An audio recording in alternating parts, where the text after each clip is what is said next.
ফ্লুজি পর্ব 14। আমাকে না জানিয়ে আমার মেয়ের জীবনের এত বড় সিদ্ধান্ত তুমি নিজে থেকে নিলে। না না, তুমি তো একা নাওনি, তোমার ভাইয়েরা মিলে নিয়েছে। এখন তারা কই? সেই ছেলে কোথায়? কোথাকার কোন ইতালির ছেলে? এদের কেউ খোঁজখবর না নিয়ে বিশ্বাস করে?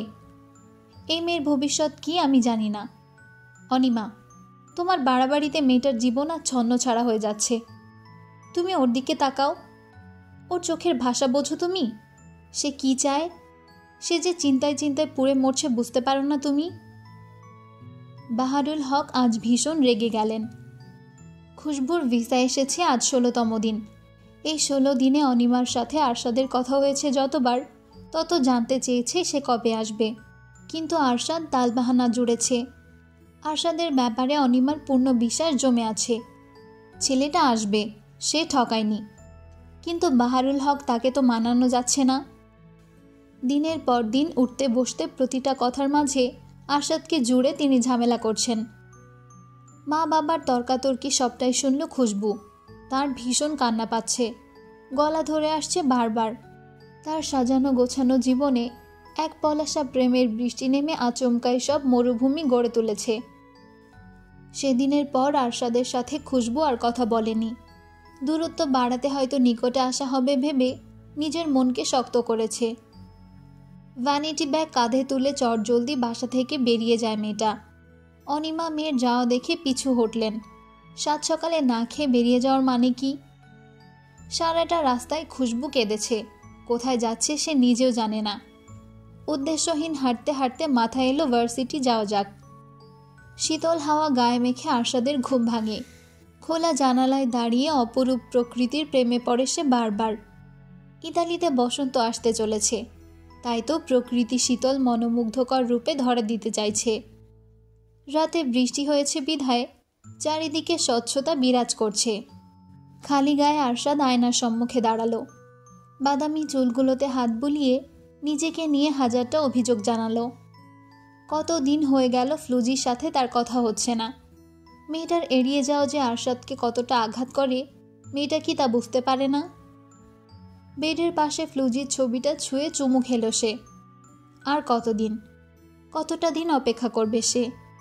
গায়ে জামা জড়িয়ে ফ্রেশ হয়ে আরশাদ চলে গেল তার বাবার ভিলায়। আরিফ কফি মগ হাতে মাত্র বের হচ্ছিল রান্নাঘর থেকে। আরশাদকে দেখে মিষ্টি হেসে বলে, শুভ সকাল। শুভ সকাল। আরশাদ আরিফের হাতের কফির মগটা টেনে নিয়ে ভ্রুকুচকে প্রশ্ন করে, চুমুক দিয়েছিলে? না না। ওকে ফাইন, তাহলে আমি নিচ্ছি। কেন? আমি চুমুক দিলে কি খেতে না? এটোতে মুখ দেওয়ার স্বভাব আমার নেই, জানিস না? ও, তোমার ফ্লুজি চুমুক দিলে তো হুমড়ি খেয়ে পড়তে। আরিফের পানে সরু চোখে তাকালো আরশাদ। ইদানিং ভাইটা কোনো কথাতেই ছাড় দিচ্ছে না। আরিফ, ভালো হয়ে যা। Same to you bro. আমি ভালো হলেও আমার ফ্লুজি, খারাপ হলেও আমার ফ্লুজির। তোর তো কেউ নেই, কাউকে পেতে হলে তোকে আগে ভালো হতে হবে। এভাবে না বললেও পারতে, ছ্যাঁকা লাগে। তোর পরীক্ষা কবে শেষ? আর 2 দিন অপেক্ষা করো, তারপর আমার এক্সাম শেষ হবে। তুমিও তোমার ফ্লুজির কাছে উড়াল দিও।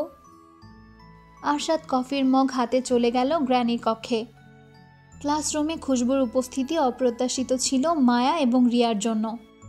এই মেয়ে ভার্সিটি আসার আগে জানিয়ে আসে, কিন্তু আজ হঠাৎ করে এলো যে। রিয়া খুশবুর ফোলা চোখ দেখে তাকিয়ে প্রশ্ন করে, তোর কি হয়েছে খুশবু? কাঁদছিলি কেন? কিছু হয়নি। ভাইয়ার সাথে ঝগড়া হয়েছে? ঝগড়া ছাড়া থেকেছি কবে? খুশবু বরাবরই চাপা স্বভাবের মেয়ে। কাউকে কিছু বলতে আগ্রহ পায় না। নিজের ঝামেলা তার নিজের কাছে। ব্যক্তিগত বিষয়গুলো আড়ালে রাখতে সে অভ্যস্ত। কিন্তু আজ তার নিজের ধৈর্যের সীমা ভেঙে গেছে। আরশাদের ব্যাপারে সবটাই বন্ধুদের মাঝে শেয়ার করেছে সে। রিয়া মায়া দুজনেই আরশাদের ব্যাপারে অবগত। আরশাদ খুশবুকে কতটা ভালোবাসে সেই ব্যাপারেও অবগত। কিন্তু আরশাদের এমন কোটক চালের মানে কি? মায়া খুশবুর গালে হাত দিয়ে বলে, কাঁদিস না সুন্দরী, ওই বিদেশি মালটা তোকে বাজায় দেখতে যাচ্ছে। তুই শুধু একবার বল দেশে আসো, দেখবি উড়ে উড়ে আসবে। এই মাল কি? আমার বর হয়। ও সরি, দুলা ভাই, ধলা দোলা ভাই। রিয়া খুশবুর হাত টেনে বলে, শোন, তুই পাল্টা খেলা দেখা বিদেশি নেকড়েটাকে। তুই আজ থেকে প্রেম শুরু কর। প্রেম?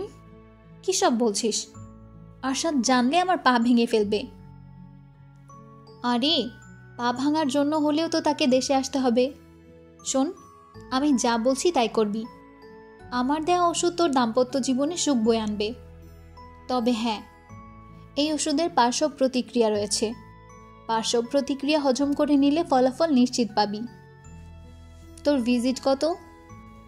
ভিজিট হিসেবে আপনার দেওর আমার। একটা পার্কে বসে ইতস্তত মুখে হাসছে খুশবু। তার নকল হাসি অতি সহজে ধরা যাচ্ছে বলে রিয়া কিরমির চোখে তাকালো মেয়েটার দিকে। খুশবুর মুখোমুখি বসে আছে একটা ছেলে। দেখতে শুনতে এই ছেলেকে কেউ বলবে না খুশবু মায়া রিয়ার জুনিয়র। ছেলেটা সবে মাত্র এইচএসসি পরীক্ষা দিয়েছে। ছেলেটির নাম হৃদ। ছেলেটি মায়ের কাজিন। খুশবুর টুকটাক সমস্যার কথা জানিয়ে হৃদকে এখানে আনা হয়েছে। দুপুরের কড়া রোদে খুশবুর মাথা ধরে এসেছে। তার উপর এসব নাটক যদি আরশাদের কানে যায় তবে যে কি কেলেঙ্কারি হবে। রিয়া এবং মায়া গপাগপ একের পর এক ফুচকা মুখে পড়ছে। এই ফুচকার বিল আজ খুশবুকেই দিতে হবে। হৃদ দাঁত কেলিয়ে হেসে তাকালো খুশবুর পানে। নকল গার্লফ্রেন্ড, আপনি কি ভয় পাচ্ছেন? না, আমি ভয় পাচ্ছি তোমার জন্য ছোট ভাই। এত কিসের চিন্তা? আগামীকাল রাতে আমি ট্যুরে যাচ্ছি। আপনার হাজবেন্ড আর আমার নাগাল পাবে না। রিয়া পাশ থেকে খুশবুকে ইশারা করে হৃদকে ফুচকা খাইয়ে দিতে। বান্ধবীদের পাল্লায় পড়ে বেচারি যে আর কত কি করতে হবে কে জানে। কাঁপা কাঁপা হাতে খুশবু চামচের সাহায্যে হৃদের মুখে ফুচকা দিতে গেলে মায়া দ্রুত তাদের ছবি তোলে। সারাটা বিকাল খুশবু আর হৃদ একসাথে সময় কাটায়। যদিও তারা বন্ধু বেশে ছিল, কিন্তু আরশাদ কি মানবে? রেস্টুরেন্টে বসে হিসাব কষছে আরশাদ। টুকটাক কাজ বুঝিয়ে দিচ্ছে অন্য কর্মচারীদের। হোয়াটসঅ্যাপে রনির মেসেজ পেয়ে মনোযোগ ভঙ্গ হলো তার। এই ছেলেটা প্রয়োজন ছাড়া কখনো মেসেজ করে না। ছেলেটার মূল দায়িত্ব খুশবুর পেছনে ছায়ার মতো লেগে থাকা। রনি কিছু ছবি পাঠালো আরশাদকে, যেখানে দেখা যাচ্ছে খুশবু একটি ছেলেকে ঝালমুড়ি খাইয়ে দিচ্ছে। আরেকটি ছবিতে তারা পাশাপাশি হাঁটছে। অন্য আরেকটি ছবিতে ছেলেটি আর খুশবু মুখোমুখি বসে। তাদের দুজনের হাতে ফুচকার প্লেট। চটজলদি আরশাদের মাথায় আগুন জ্বলে উঠল। রেস্টুরেন্টের কোনো এক কোণে নিরিবিলি স্থানে বসে ফোন করলো রনিকে। ছেলেটার কাছ থেকে সব আপডেট নিয়ে নিজের মাথা ঠিক রাখতে পারল না। ঠিক এই কারণেই কি ফ্লুজি এতটা দিন তাকে এড়িয়ে গেছে? দাঁতে দাঁত চেপে বসে রইল আরশাদ। তার শরীর থেকে থেকে কাঁপছে। কপালে বিন্দু বিন্দু ঘামের সঞ্চয় হয়েছে। আরশাদ নিজেও জানে না সে নিজেকে কিভাবে নিয়ন্ত্রণ করছে। আবার আবার তুমি আমাকে ঠকাতে চাইছো ফ্লুজি? যা করেছো এসব ভালো হবে না। ভালো হবে না, জানে মেরে ফেলবো আমি তোমায়। যতক্ষণ আরশাদ আছে ততক্ষণ তোমার শ্বাস আছে। এই আরশাদকে বাদ দিয়ে তুমি বাঁচতে পারবে না, আমি বাঁচতে দেব না। আরশাদ ফ্লুজিকে ফোন করলো। প্রতিবারের ন্যায় ফ্লুজি ফোন ধরল না। স্বেচ্ছায় এড়িয়ে গেল আরশাদকে। সে সবটাই বুঝে যায়, যার ফলে রাগটা আরও প্রবলভাবে বৃদ্ধি পায়। সময় ব্যয় না করে সে দ্রুত ফোন করে অনিমাকে। আরশাদের গম্ভীর স্বরে অনিমা ভীষণ অবাক হন। এই ছেলে তো কখনো এতটা রেশ নিয়ে কথা বলে না। অনিমা দ্রুত পায়ে ছুটে গেলেন খুশবুর কক্ষে। আরশাদ ফোন করেছে, নে কথা বল। আম্মু আমি পড়ছি, এখন কথা বলতে পারবো না। খুশবু, বেয়াদবি করিস না, নে কথা বল। খুশবু না চাইতেও ভয় নিয়ে ফোন ধরল। অনিমা চলে যেতে দরজা বন্ধ করে বসলো বিছানায়। বলুন। কি বলবো আমি? তুমি বলো, তুমি কি শুরু করেছো? আমি আবার কি শুরু করলাম? এই কথা ঘোরাবে না। ছেলেটাকে? কোন ছেলে? যার হাতে হাত ধরে? উফ, আমি ভাবতেও পারছি না। আমার বয়ফ্রেন্ড সুন্দর না? তোমার চোখ দুটো খুলে নিয়ে শোপিস বানিয়ে আমার কাছে রেখে দেব। এত সাহস তুমি পেলে কি করে? আপনি ওই দিন কি বললেন মনে নেই আপনার? কি বলেছি আমি? আমার যা খুশি আমি যেন তাই করি। তাই আমার যা খুশি আমি তাই করেছি। যা খুশি তাই করো। আমার হুঁশিয়ারি তুমি বুঝতে পারলে না বোকা ফ্লুজি। যা খুশি তাই করো মানে তুমি একবার শুধু করে দেখো, তারপর তুমি ফিনিশ। খুশবু ধপ করে নিভে গেল। হাত পা গুটিয়ে বসে পড়ল বিছানায়। আরশাদের ধমকগুলো একের পর এক গিলে যাচ্ছে সে। একটু পর নিশ্চয়ই বদহজম হয়ে সব উগড়ে দেবে। খুশবুকে চুপ থাকতে দেখে আরশাদ ধমকে বলে, কি হলো, কথা বলছো না কেন? কি বলবো? বলো ভালোবাসি। ভালোবাসি বলো। আরশাদ জান, আপনাকে আমার চাই, আপনি আসুন প্লিজ। আরশাদ জান, আপনাকে আমার চাই, আপনি আসুন প্লিজ। ওকে জান, আমি আসছি, আর একটু অপেক্ষা করো। এবার আসলে তোমার কপালে সুখ দুঃখ দুটোই আছে। খুশবু চুপসে গেল। শেষ পর্যন্ত জিত হলো আরশাদের। তাকে ধমক দিয়ে বাংলাদেশে আসার জন্য অনুরোধ করিয়ে ছাড়ল। জান? Your lips my lips, apocalypse. কি? সি ইউ সুন জান। সাত সকালে হসপিটালে এসে উপস্থিত খুশবু। তার ভীত চাহনিতে দাঁত কিড়মিড়িয়ে তাকিয়ে আছে মায়া। অপরাধীর চোখে আর তাকাচ্ছে রিয়া। তার বুদ্ধিতেই তো আজ এত অঘটন ঘটল। হৃদ হসপিটালে ভর্তি। গত রাতে বাসায় ফেরার পথে তাকে নাকি ছিনতাইকারীরা আক্রমণ করে। একটা পর্যায়ে তাকে তুলে নিয়ে যাওয়া হয় অচেনা এক গুদাম ঘরে। সেই ছিনতাইকারীরা ছিল অদ্ভুত। তাদের টাকাও চাই না, মোবাইলও চাই না। তাদের আসলে কি চাই তারা হয়তো নিজেরাও জানে না। হৃদ প্রথম প্রথম ভীষণ ভয় পেল। ছিমছাম গড়নের একটি ছেলে তাকে জানায় ভোর ভোর তাকে বাসার সামনে নামিয়ে দেওয়া হবে। তবে এই দীর্ঘ রাত তাকে ফুচকা এবং ঝালমুড়ি খেতে হবে। এক মুহূর্তের জন্য থামা যাবে না, তাকে আনলিমিটেড খেতে হবে। হৃদের বুঝতে আর বাকি নেই এসব কার চাল। মায়ার কথা মতো কাজ করে সে বিশ্রীভাবে ফেসে গেছে। আরশাদ ইহসান যে আজ তার আত্মার মাগফিরাত কামনা করিয়ে ছাড়বেন বলে মনে হচ্ছে। হৃদ প্রথমে রাজি না হলে রড তুলে মারতে যায় ছিনতাইকারীদের দলের একজন। ছেলেটা ভয়ে কুঁকড়ে যায়। মার খাওয়ার চেয়ে ফুচকা খাওয়া অনেক ভালো। ফুচকা এবং ঝালমুড়ি খেতে গিয়ে বাঁধে আরেক বিপত্তি, উভয়তে নাগা মরিচ দেওয়া। হৃদ ঝালখোর। ঝাল খাওয়া নিয়ে বন্ধুদের মাঝে কম্পিটিশন হলে প্রতিবারই সে জেতে, তাই ব্যাপারটা তার গায়ে লাগলো না। প্রথম ধাপগুলো সহজ হলেও ক্রমশ তার অবস্থা খারাপের দিকে যায়। পরবর্তীতে নাগামরিচ ছাড়াই তাকে ভোর পর্যন্ত ফুচকা আর ঝালমুড়ি খেতে হয়েছে। এর মাঝে বেশ কয়েকবার উগড়ে দিয়েছে সব কিছু। এত বিশ্রী একটা রাত তার জীবনে আগে কখনো আসেনি।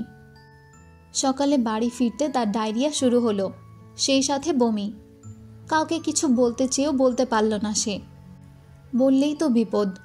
পরের বার নাগামরিচ কাঁচামরিচ উভয় থেরাপি দিয়ে ছাড়বে।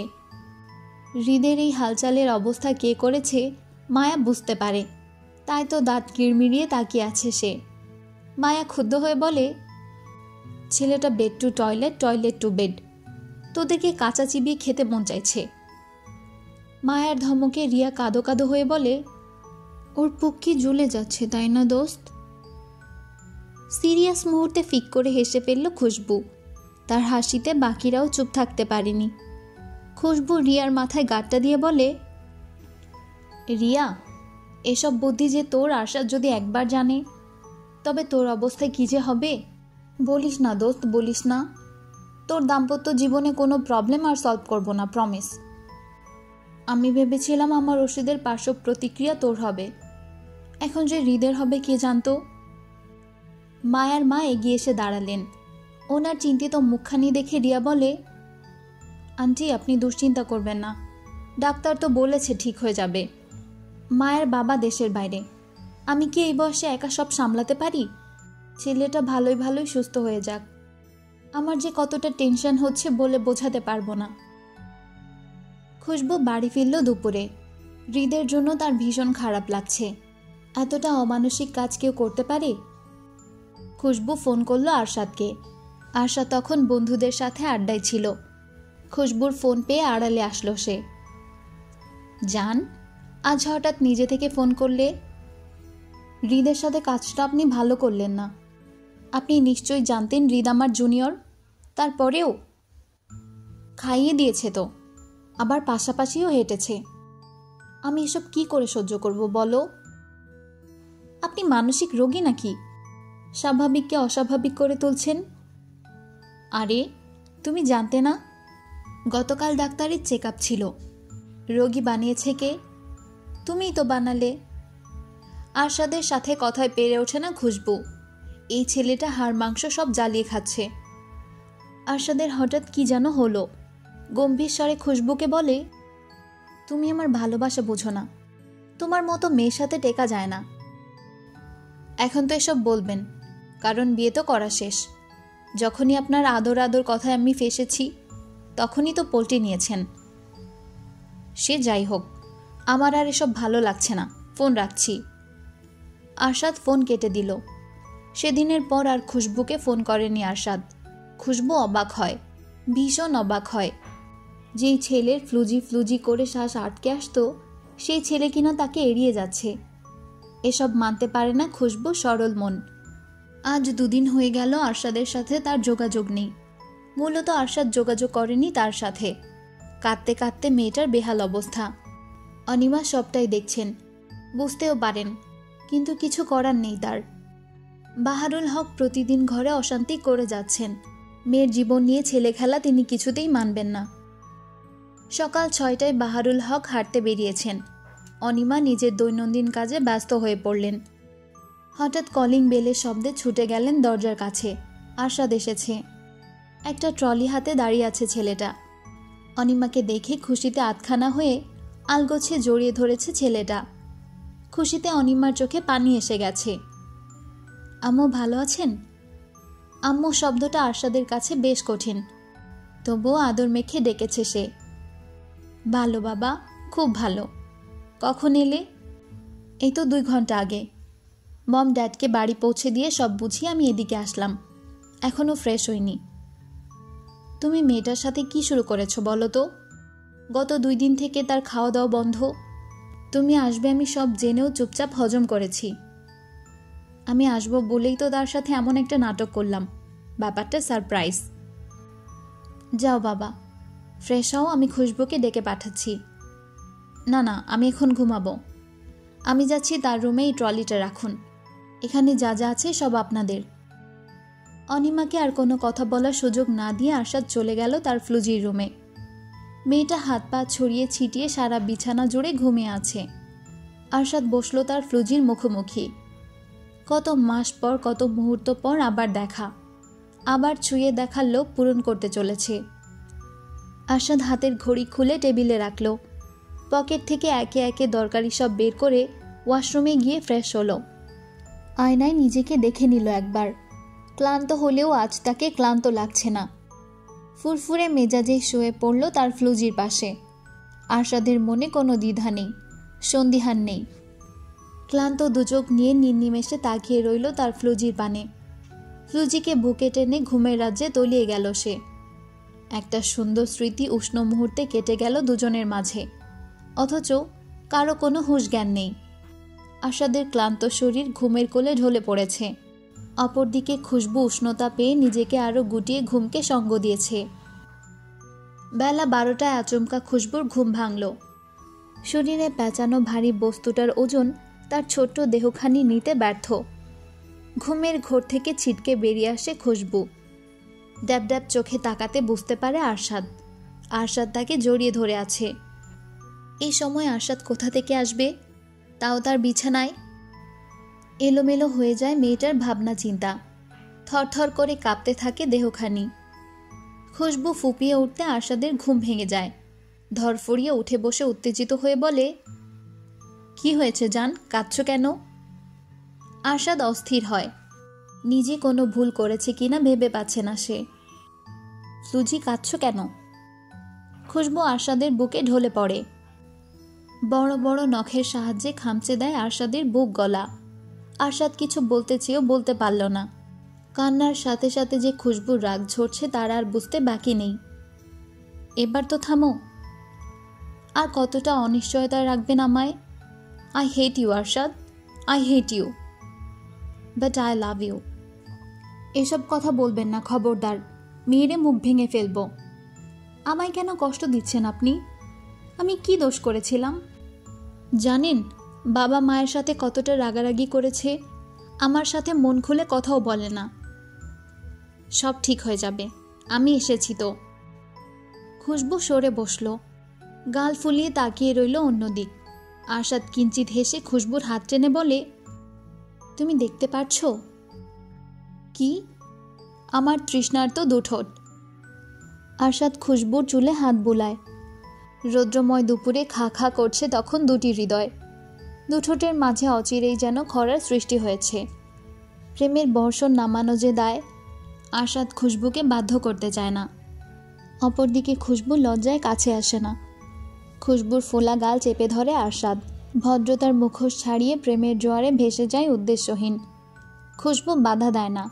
আরশাদের প্রতিটি ছোঁয়া তার খরা হৃদয়ের প্রাণ ফেরায়। আরশাদ ক্রমশ আক্রমণাত্মক হয়ে ওঠে। ভালোবাসার প্রতিটা স্পর্শ ব্যথার সঞ্চার করতে কুঁকড়ে ওঠে ফ্লুজি। ফ্লুজির ছটফটে ভাব দেখে আরশাদ ছেড়ে দেয় তাকে। বুকের কোণে আগলে ধরে কপালে ঠোঁট ছুঁয়ে বলে, সরি জান, সরি, আমি একটু বেশি অ্যাগ্রেসিভ হয়ে পড়েছি। খুশবুর চোখে জল এসে যায়। তীর তীর করে কাঁপছে তার ঠোঁট। আমি বোধহয় আপনার হাতেই মরব। আরশাদ হাসে, খুশবুর রক্তিম ঠোঁটে হাত বোলায়। খুশবুকে আরও কাছে টেনে নিয়ে বলে, মারতে মারতে বাঁচিয়ে দেব, অভ্যাস হয়ে যাবে। না না, লাগবে না আমার অভ্যাস। আমার ঠোঁট। আরশাদ খুশবুর ঠোঁটে আঙুল চেপে ধরে, ফু দিয়ে উড়িয়ে দেয় গালে থাকা চুল। এবার তোমাকে মারতেই এসেছি। আরশাদের প্রতিটি স্পর্শে জেগে ওঠার আগে লুটিয়ে পড়বে বক্ষে। বাহারুল হক ডাইনিং স্পেসে আসতেই চমকে গেলেন। আরশাদ একটি চেয়ার দখল করে বসে আছে, তার পাশে দাঁড়িয়ে খুশবু। বাহারুল হকের হতবাক চাহনি দেখে আরশাদ ঠোঁট কুঁচকে হাসল। আসসালামু আলাইকুম আব্বু, ভালো আছেন? সালামের জবাব নেওয়ার কথাও যেন ভুলে গেলেন বাহারুল হক। মেয়ের দিকে তাকিয়ে স্তম্ভিত হয়ে তিনি বললেন, তুমি? আজ সকালেই এলাম। বাহারুল হক ছুটে গেলেন রান্নাঘরে। অনিমাকে ধমক দিয়ে বললেন, জামাই এসেছে এই কথা আমাকে জানাওনি কেন? জানালে কি করতেন? নিশ্চয়ই ঝামেলা করতেন, তাই জানাইনি। দিন দিন কি বিবেক বুদ্ধির লোপ পেয়েছে? ঘরে বাজার সদাই আছে? কি রেঁধেছ? বাড়ির জামাই যাতা দিয়ে আপ্যায়ন করা সাজে না। সে কি কথা? আমি তো ভাবলাম তুমি ছেলেটাকে দেখলেই দা কুড়াল নিয়ে দৌড়াবে। হঠাৎ তোমার মুখে ভালো কথা। আমার বাড়িতে আসলে কেউ যে আপ্যায়ন ছাড়া যায় না, আশা করি সে কথা তুমি ভুলে যাওনি। চিন্তা করতে হবে না, যা রেঁধেছি তোমার জামাইয়ের পছন্দ মতো। যাও, তুমি বসো। বাহারুল হক গিয়ে বসলেন ডাইনিং টেবিলে। আরশাদ পুনরায় তাকে সালাম জানালো। এবার মাথা দুলিয়ে গম্ভীর মুখে সালামের জবাব দিলেন তিনি। ভদ্রতার খাতিরে জানতে চাইলেন, তোমার বাবা মা ভালো আছে? জি, তারা আসতে চাইছেন, আপনারা অনুমতি দিলে আসবে। অনুমতি দেওয়ার কি আছে? যখন ইচ্ছা হয় আসবেন, তারা এখন আমাদের আত্মীয়। বাবা মা এলে ফাইনাল কথা সারতে চান। অনুষ্ঠানের ব্যাপারে তার আগ্রহী। ড্যাড যেহেতু জব করেন, তার বেশি দিন ছুটি নেই। বুকের ভেতরটা কেউ যেন হাতুড়ি দিয়ে নরম হৃদয়টাকে আঘাত করল। কলিজা মুচড়ে গেল বাহারুল হকের। একটাই মেয়ে তার, একটাই সুখ, আহ্লাদ, আনন্দ, জল্পনা কল্পনা। সেই মেয়েকে এত দূরে কিভাবে বিদায় দেবেন তিনি? মন খারাপকে সঙ্গী না করে বাহারুল হক চট করে বললেন, আগামীকাল দুপুরে তোমার পরিবারের দাওয়াত রইল। আমি নিজে ফোন করে বলবো, নাম্বার দিও আমাকে। অবশ্যই আব্বু। খুশবু তার বাবার দিকে তাকালো। মানুষটা কেমন শান্ত হয়ে সব কথার জবাব দিচ্ছে, অথচ কয়েকদিন আগেও তার ঘরে তাণ্ডব চালিয়েছেন।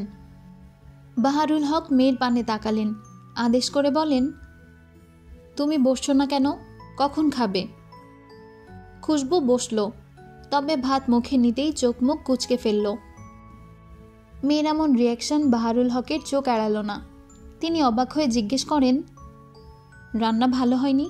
স্বাদ লাগছে না? না না, ঠিক আছে। খুশবু পুনরায় চোখ কুচকালো। তার ঠোঁটে যে ঘূর্ণিঝড় তাণ্ডব চালিয়েছে সেই তাণ্ডবে ক্ষত বিক্ষত হয়েছে ঠোঁট যুগল, যার ফলে তরকারি মুখে লাগতেই জ্বলতে শুরু করে।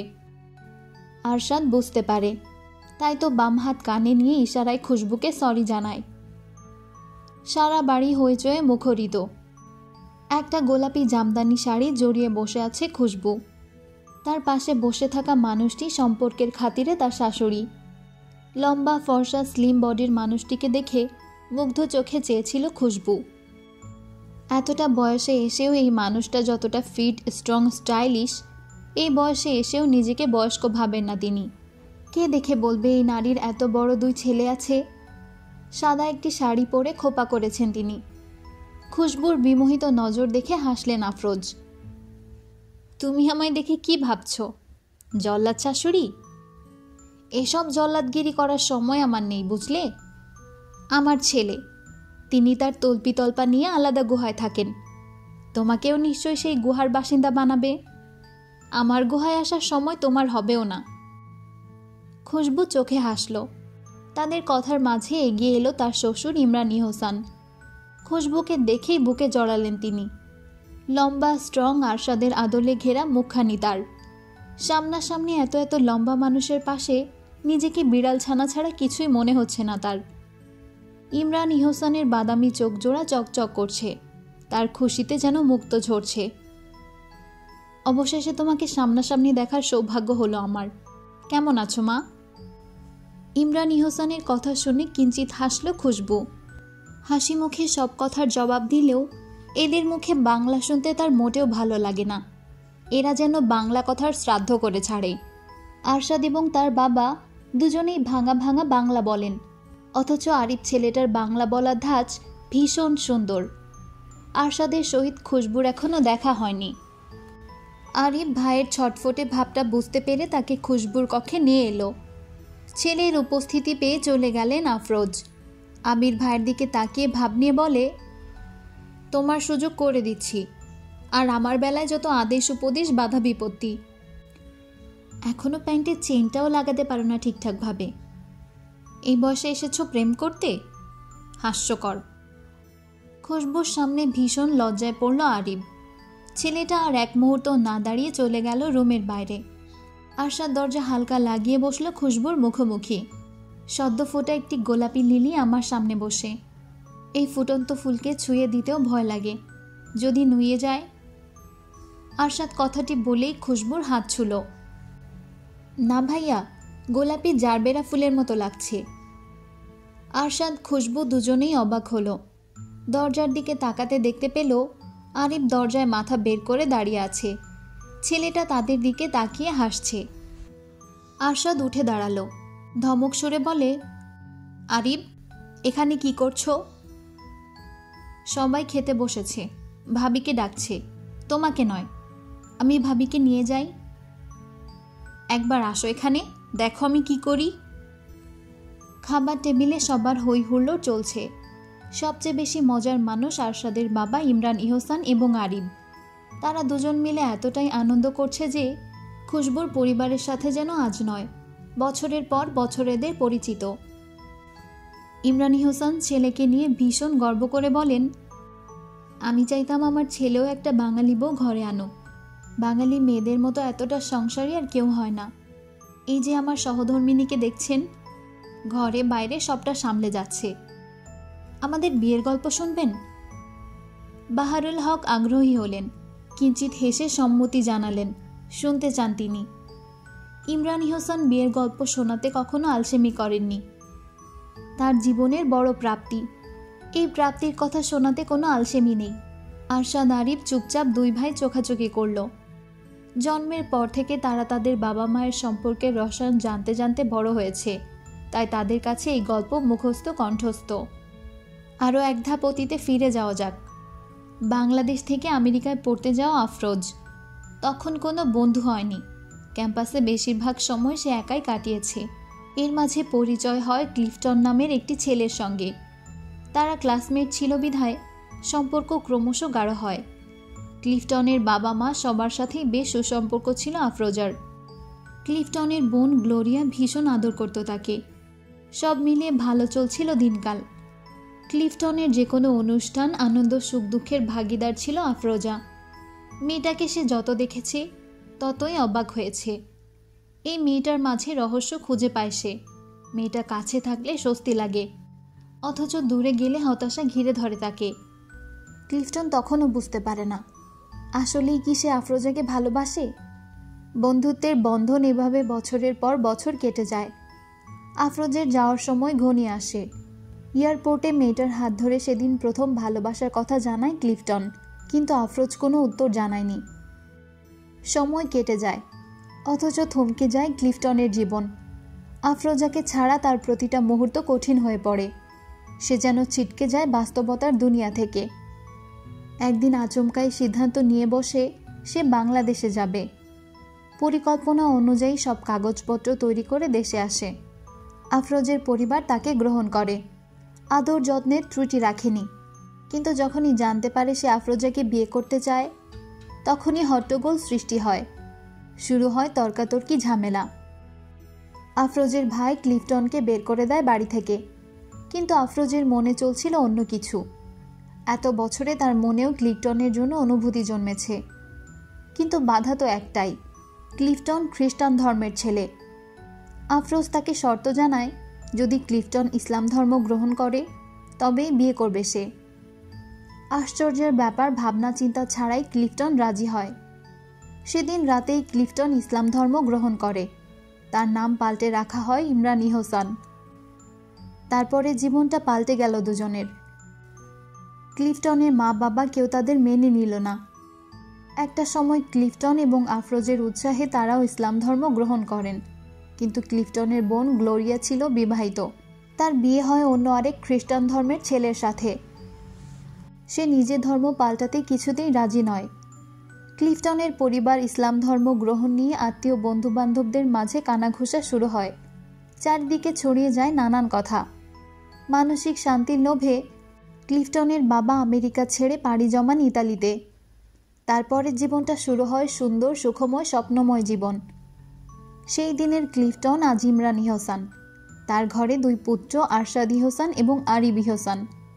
আফরোজের মতো গুণবতী, বুদ্ধিমতী, সংসার সামলানো মেয়ে আরশাদের ভাগ্যে আছে তো? নাকি নারী ছলনায় প্রবল ঝড়ে আচমকা ছিটকে যাবে পরিবারের স্রোত? আরশাদ এবং খুশবুর অনুষ্ঠানের তারিখ নির্ধারণ করা হয়েছে। হাতে সময় মাত্র 2 দিন। এই 2 দিন পর ঘরোয়া অনুষ্ঠানে খুশবুকে নেওয়া হবে শ্বশুর বাড়ি। এর একদিন পর খুশবুর রিসেপশন। উৎসব অনুষ্ঠান আয়োজন নিয়ে কারো কোনো দ্বিমত না থাকলেও খুশবু জেদ ধরে বসে আছে তাদের বাড়িতে বড় কোনো আয়োজন হবে না, কোনো হলুদ মেহেদির অনুষ্ঠান হবে না। মেয়েটার অহেতুক জেদের কারণ খুঁজে পান না অনিমা। মেয়েটাকে কত করে বোঝানো হলো, কিন্তু তার একটাই কথা, যা হবে ঘরোয়াভাবে হবে। এই বাড়িতে আর কোনো বড় ধরনের অনুষ্ঠান সে চায় না। একটা বিয়ে নিয়ে কম ধাক্কায় পড়তে হয়নি বাহারুল হককে। রোহানের সাথে যখন বিয়ের বন্দোবস্ত হলো, কোনো অংশে ত্রুটি রাখেননি তিনি। একমাত্র মেয়ের বিয়ে, কেউ যেন কোনো খুঁত ধরতে না পারে সেই জন্য সবটা নিজে সামলেছেন। কিন্তু খুঁত তো হয়েই গেল। খুশবুর মিসিং ব্যাপারটা এলাকায় পাড়া প্রতিবেশীদের রমরমা হয়ে ছাড়িয়েছে। এসব ভেবে খুশবু বড় কোনো অনুষ্ঠান চায় না, কিন্তু আরশাদের এটাই তো প্রথম আয়োজন। ছেলের বিয়েতে কোনো ত্রুটি রাখতে চান না আফরোজ এবং ইমরান। আরশাদ অনেকবার বোঝালো খুশবুকে। অবশেষে প্রতিটা অনুষ্ঠান করতে রাজি হলো সে, কিন্তু সে চায় ঘরোয়াভাবে শুধু আত্মীয়রাই উপস্থিত থাকবে। আরশাদ তার ফ্লুজির কথা ফেলতে পারে না, তাই সেও খুশবুকে সমর্থন জানায়। শপিংয়ে এসে আরশাদের প্রতি ভীষণ বিরক্ত কাজ করছে খুশবুর। এই ছেলেটা শাড়ির দোকানে গিয়ে কাউকে কোনো শাড়ি পছন্দ করার সুযোগ দিচ্ছে না। সে যেন একাই 100। পছন্দ মতো শাড়ি তার ফ্লুজির গায়ে ধরেছে, আবার প্রশ্ন করছে, এই পছন্দ হয়েছে তোমার? এই রঙটা কি ভালো মানাবে? ছবিতে কোন রঙটা ভালো ফুটবে? হাজারটা প্রশ্ন নিয়ে শাড়ি খুঁজে যাচ্ছে আরশাদ। আজকে শাড়ি কেনায় খুশবুরও পাত্তা নেই, আরশাদ একাই 100। ইমরান ইহসান ছেলের কাণ্ড দেখে মুচকি মুচকি হাসছেন। আফরোজ ছেলের এহেন কাণ্ড দেখে হতাশ। খুশবুর কপালে যে দুঃখ আছে তিনি ইতিমধ্যে তা বেশ ভালোভাবেই বুঝতে পারছেন। ইমরানের দিকে তাকিয়ে আফরোজ বলে, এই হাসবে না। তোমার ছেলে তো তোমার থেকেও কয়েক ধাপ এগিয়ে।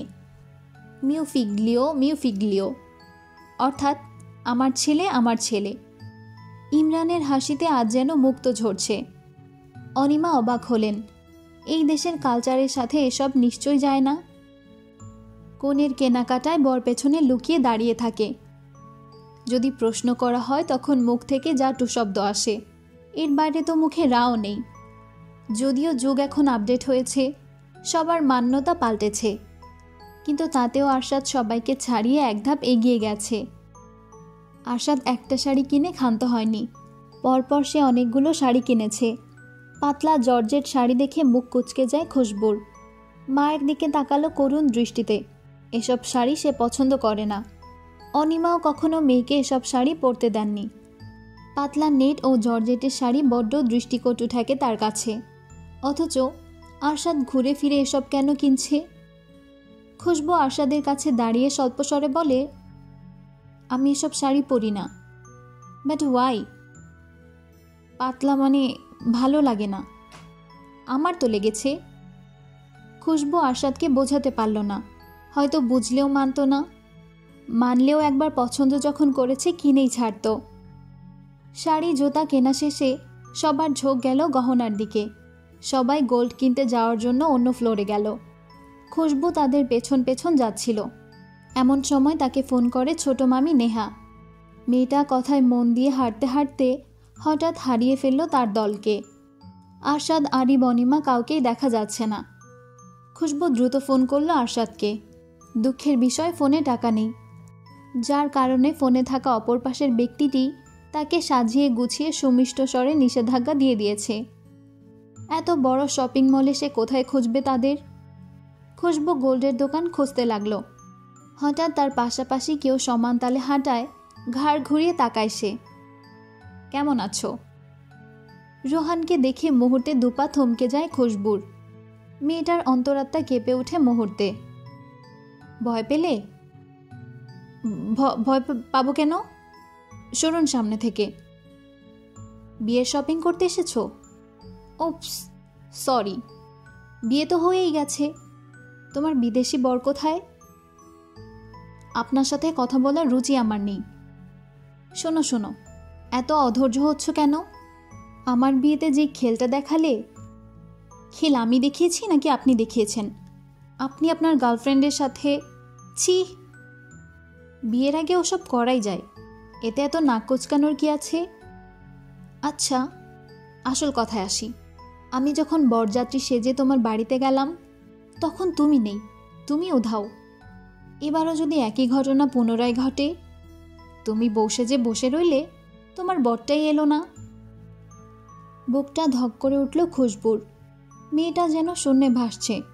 এমন কথা শুনেই তো তার গায়ে কাঁটা দিচ্ছে। খুশবুর থমকে যাওয়ার সুযোগ নিয়ে রোহান তার হাত চেপে ধরে। এতটা দুঃসাহস রোহান দেখাবে তা স্বপ্নেও ভাবেনি। দ্রুত নিজের হাত ছাড়াতে চেষ্টা করে সে। অসভ্য বেয়াদব, কত বড় সাহস! এই হাত ছাড়। এই হাত আমার ধরার কথা ছিল, শুধু আমার। আমি মানুষ জড়ো করব, সবাইকে ডাকবো। তো ডাকো, আই ডোন্ট কেয়ার। খুশবু কেঁদে ফেলল। নিজের হাত ছাড়াতে চাইলে রোহান তাকে টেনে নিয়ে যায়। আশেপাশের সকলেই অবাক হয়ে দেখছিল তাদের, কিন্তু কেউ কোনো কথা বলার আগ্রহ দেখায়নি।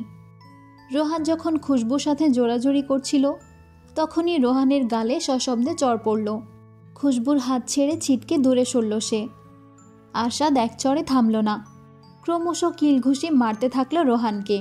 দাঁতের সাহায্যে ঠোঁট কেটে রোহানের রক্তাক্ত অবস্থা। খুশবু ভয় পেয়ে গেল। আরশাদকে টেনে সরিয়ে আনতে সেখানে উপস্থিত হয় সিকিউরিটি গার্ড। কারো সাথে কোনো কথা না বলে খুশবুকে নিয়ে সরে যায় আরশাদ। ওর গালে দুটো চড় দিতে পারলে না? আমি ঘাবড়ে গিয়েছিলাম। ঘাবড়ে গেছিলে? তাহলে এখন আমার গালে চড় মারো, মারো মারো। আরশাদ খুশবুর হাত টেনে নিজের গালে চড় দিতে শুরু করলো। খুশবু ভয় পেয়ে যায়। হাত সরিয়ে নিতে গেলে আরশাদ বলে, ফ্লুজি, এই ফ্লুজি, হাত লাল হয়ে গেছে। খুব শক্ত করে ধরেছে তাই না? হাত দুটো ধরার অধিকার আমার তাই না? আরশাদের পাগলামিতে খুশবু ফোপাতে থাকলো। তার চুপসে যাওয়া চাহনিতে আরশাদ ধমক দিয়ে বলে, কি হলো বলো? এই কথা বলছো না কেন? আরশাদ, চলো আমার সাথে। খুশবুকে টেনে নিয়ে গেল আরশাদ। চারিদিকে ওয়াশরুম খুঁজতে খুঁজতে তার বেহাল দশা। অবশেষে পেয়েও গেল। শুরু হলো তার পাগলামো। আরশাদ তার ফ্লুজির হাত শরীরের সমস্ত শক্তি ব্যয় করে ঘষে যাচ্ছে। হ্যান্ডওয়াশের বোতলটা শেষ পর্যায়ে, তবুও চেপে চেপে পরিমাণের তুলনায় বেশি হ্যান্ডওয়াশ খুশবুর হাতে মাখছে আরশাদ। ছেলেটা রাগান্বিত, উত্তেজিত, অথচ চোখ জুড়ে বিরাজ করছে ভয়। আরশাদ, চুপ চুপ যান, কোনো কথা নয়। আরশাদ তার কাজে আবারও মনোনিবেশ করল। নখের সাহায্যে চেপে চেপে খুশবুর দুহাত পরিষ্কার করছে সে। খুশবু দুগাল অশ্রুপাতে টইটুম্বুর। ব্যথা সইতে না পেরে হাত ঝাঁকড়া দিয়ে সরিয়ে দিতে আরশাদ রেগে ধমক দিল। খুশবু ভয় পেয়ে ফোপাতে লাগল। অনুনয় স্বরে বলল, আরশাদ, ব্যথা লাগছে। আর একটু যান, ময়লা ছুঁয়েছে এই হাতে, এই হাত পরিষ্কার করা প্রয়োজন। আরশাদের এমন আক্রমণাত্মক রূপ খুশবু প্রথম সাক্ষাৎকারে দেখেছিল। এতটা হিংস্র আর কখনো হয়নি আরশাদ। হাত পরিষ্কার শেষে খুশবুর দুগাল মুছে দিল সে। আরশাদ আদেশের সুরে বলে, চলো আমার সাথে। আমি বাড়ি যাব আরশাদ, আমার ভালো লাগছে না কিছু। ভালো লাগার কোনো দরকার নেই, আমার সাথে এসো। খুশবু যেতে চাইল না, তবুও আরশাদ তার হাত ধরে টেনে নিয়ে গেল। ছেলেটার মাথায় কি ঘুরছে কে জানে। খুশবুর আতঙ্কিত ফোলা চোখ দেখে অনিমা ভয় পেলেন। দ্রুত খুশবুকে কাছে টেনে নিয়ে বলেন, কোথায় ছিলি আম্মু? তুই কেঁদেছিস কেন? ইমরান ইহসান আরশাদের পানে তাকালেন।